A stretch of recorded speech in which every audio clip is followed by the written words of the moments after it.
You were my hero growing up. I watched all your movies hundreds of times. Buddy, you're just a cheap knockoff. Oh, no. I'm the upgrade.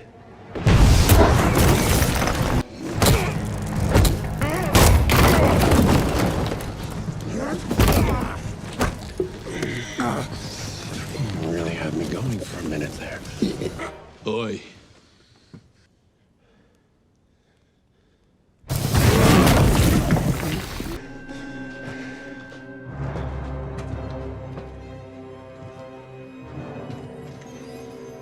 What have you done?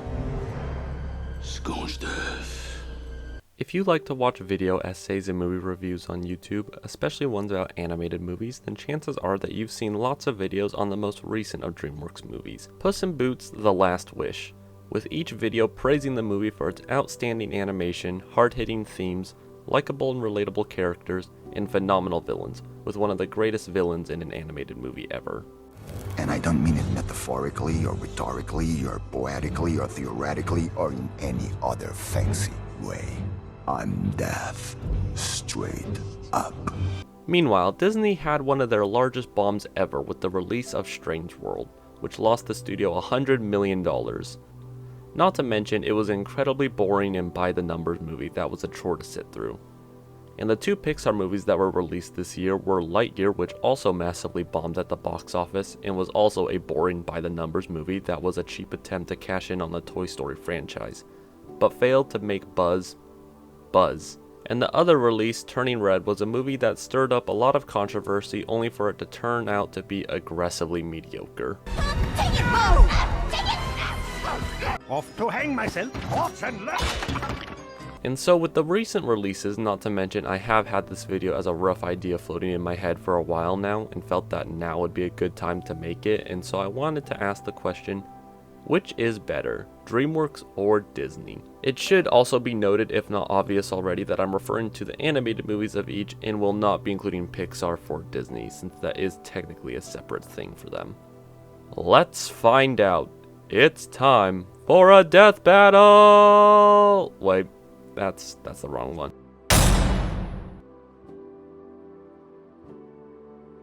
What do I mean by better? Higher grossing films? The more ethically sound company?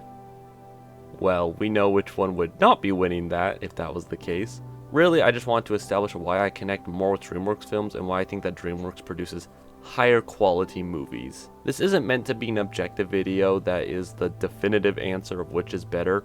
Ultimately, it comes down to preference, and I just want to explain why mine is DreamWorks, despite both playing a massive role in my childhood.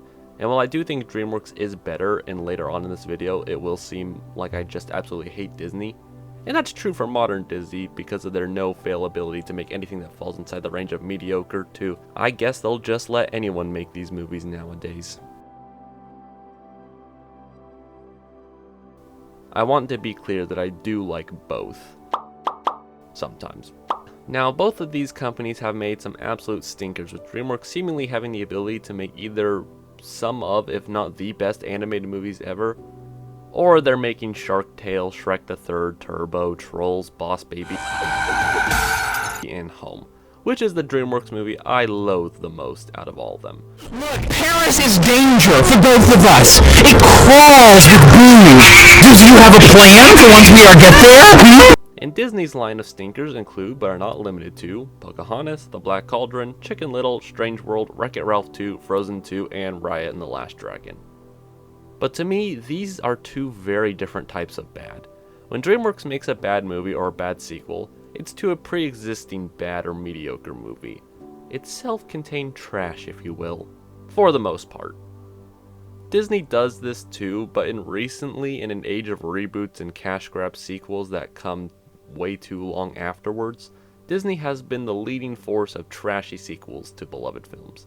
Disney's terrible movies are not only cheap cash grabs in a feeble attempt to prey on nostalgia, but they often harm the quality of the previous movies by making them lazy retcons or by assassinating well-written characters. For example, let's look at what I consider to be the worst animated Disney movie, and that is Ralph Breaks the Internet. The first Wreck-It Ralph was an excellent movie and probably my favorite of the modern animated Disney movies. I'm bad, and that's good. I will never be good, and that's not bad. There's no one I'd rather be than me.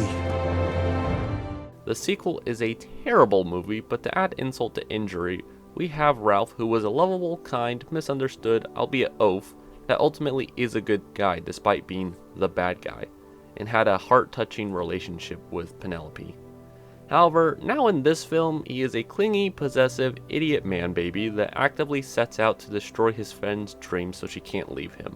It's as creepy and painful as it sounds, and this is before you throw in all the painful internet humor and attempts to be hip, as well as Disney jerking themselves off during the Disney segment.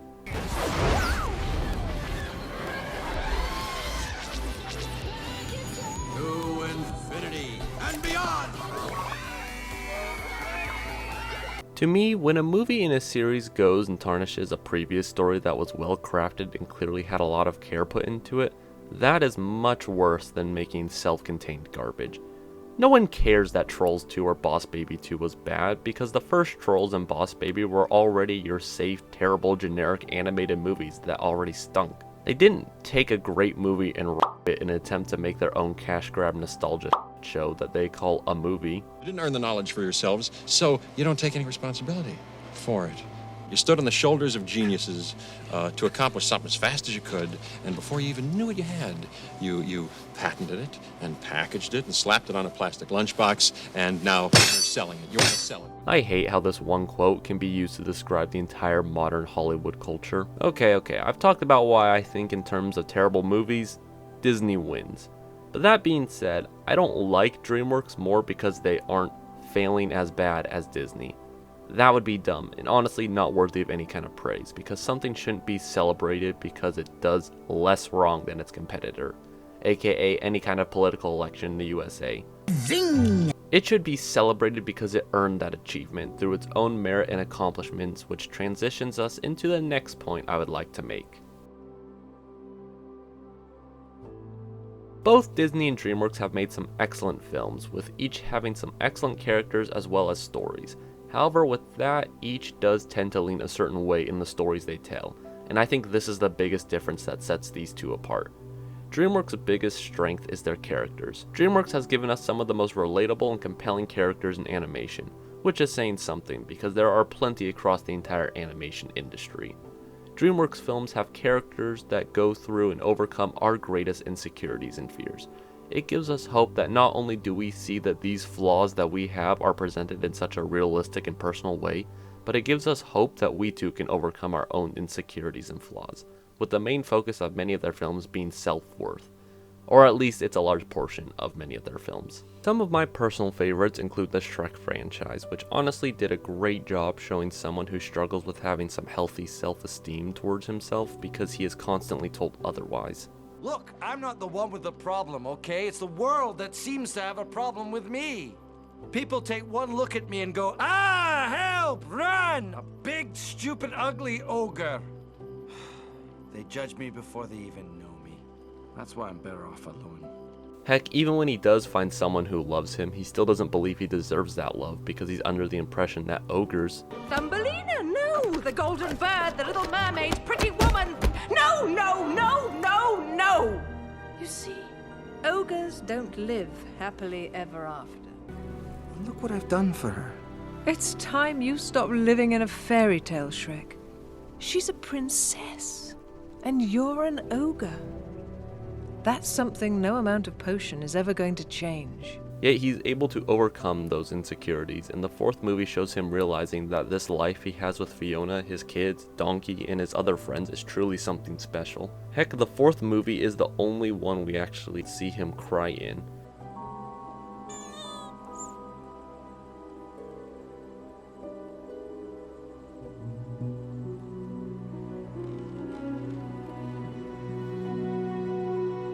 And while the Shrek franchise is seen as a comedy series, and to be fair, they are incredibly funny. What potion? Oh, it's kind of a long story, but see, Shrek and I took some magic potion, and well, now we're sexy! Shrek?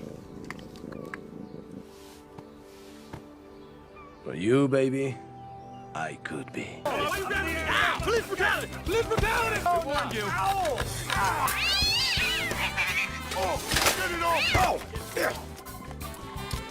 Catnip. That's no mine. Hold on! I always felt that there were more character studies on Shrek, ironically enough, because to just say they are edgy takes on Disney films does the character writing a grave disservice. On the topic of the Shrek franchise, let's talk about from Puss in Boots: The Last Wish, because when I was ranking all the movies and shows that came out in 2022, I feel like I did it a great disservice by putting it in A tier and not really going over why it was so great.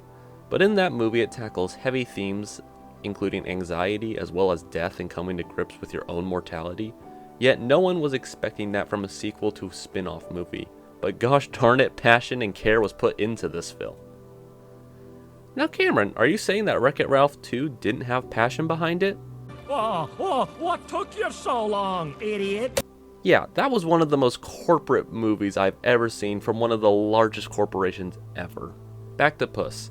Apparently Antonio Banderas went to the writers and talked about his insecurities about his age and the life he's lived with, which translates to Puss, who is confronted with the fact that he only has one life to live, and learns what it means to fight for that life he has and to cherish it. We also see a realistic depiction of an anxiety attack which connects to the anxiety of death because death comes for us all. And I love how it's treated seriously, whereas other movies in recent years have had anxiety attacks, but it's treated more as a joke, to say the least. I can't do this. I shouldn't have come. Oh, bad idea. Come here. No, I think I'm having a panic attack. Come here. Yeah, Right this here. is bad. Last one I wish to talk about is Po from Kung Fu Panda. These movies are great, because it's not just Po that has these relatable moments and flaws, but even the villains, with one exception of course, like Tai Lung and how he was praised constantly and worked endlessly because of the high expectations by Shifu, only for him to be met with the disappointment that often greets all of us, no matter how hard we work towards something. Po, meanwhile, well, I'll just play this clip and let it speak for itself. Then why didn't you quit? You knew I was trying to get rid of you, yet you stayed. Yeah, I stayed. I stayed because every time you threw a brick at my head or said I smelled, it hurt.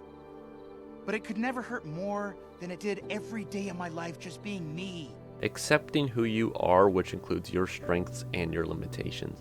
Heck, number 3 deals with the idea of doing things your way and turning what may be perceived as weaknesses into strengths. Not to mention the great quotes from Master Oogway himself. Or an orange, but you will get a peach. But a peach cannot defeat Tai Lung. Maybe it can, if you are willing to guide it, to nurture it. Yesterday is history. Tomorrow is a mystery, but today is a gift. That is why it is called the present. My time has come. You must continue your journey without me. Master! It's all just so good. Now Disney certainly seems to focus more on these fantastical elements of these worlds they make. Or that's what they have become famous for. Certainly some of the newer Disney movies, and heck even some of the Disney Renaissance movies, have some excellent characters, such as Ralph in his first movie, Moana, Mirabelle, and Nick and Judy. Felony tax evasion. That being said, you don't really hear as many people talk about the characters' journeys in Disney movies, at least not compared to the world that they may be inhabiting or the story. Disney in the olden days, and even to some extent now, always put story above everything else.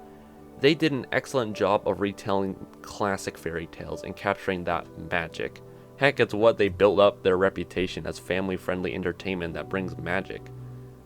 Often one of the nicknames for Disney World in the past was the most magical place on Earth. And there's nothing wrong with that, it's just different from DreamWorks. One focuses more on story and the other focuses more on characters. Me personally, I will choose characters over story every time. And I will say that I think Disney consistently makes better movies, which makes sense since they are a bigger company and can make more movies more often. But man, when DreamWorks hits it out of the park, they send that thing flying. Compared to Disney, DreamWorks seemingly takes more risks than Disney, and with that comes greater failures and greater successes. Both are great and everyone will have their personal preferences on which they prefer, but DreamWorks will always remain the favorite animation studio in this fool's heart. The impact that many DreamWorks films have had on me, even still to this day, is incredible. I firmly believe that I wouldn't be the person I am today. Heck, this channel would not exist with DreamWorks had it not inspired a love for film and stories in me.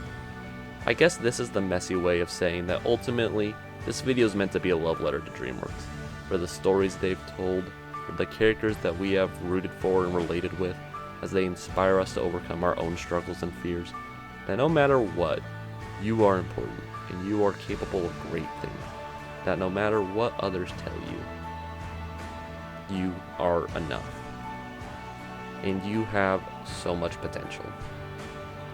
Thank you, DreamWorks, and may you continue to make great films. That's all from me. Spank all the buttons below. Have a great day. Stay safe out there, and I'll see you all later. Bye bye.